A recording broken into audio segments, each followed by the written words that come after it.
So let me prove I am a man who can stand against the sea. You will see that to be truly alive, I need you stand still to survive, and find my way through the wind and the spray. I am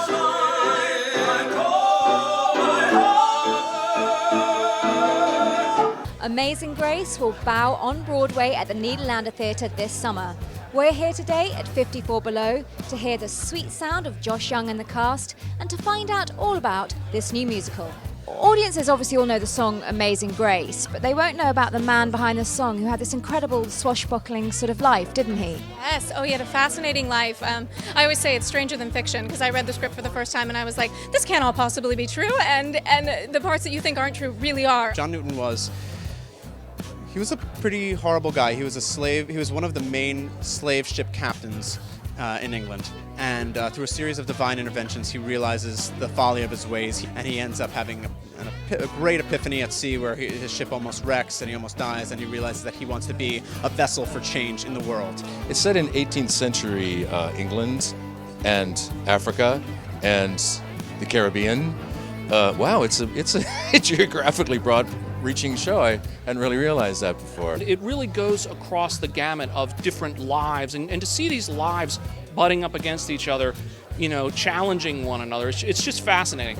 When the folks in Chicago were just like stunned to go on this journey of a man who was a slave trader who bought and sold human beings, whose journey led him to the writing of this song. It's a fascinating story, and he really did go from the lowest of lows and truly being a wretch of a man in so many ways to be able to write that song. It's a very inspirational story. This is an incredible cast you've put together. You must be so proud of them. So excited, and as Carolyn said, we are so honored and grateful.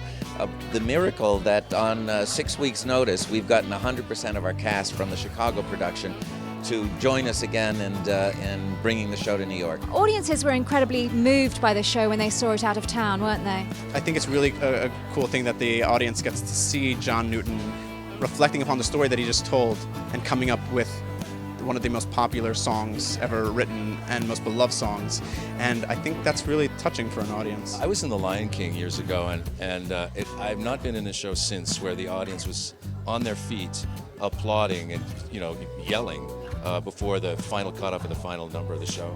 I would like the person in the theater watching to feel that he or she are not alone in the world.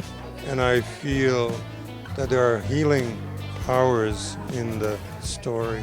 It's a beautiful story of redemption, of forgiveness, of second chances, and of making a difference, which is, I think, just so relevant and potent today.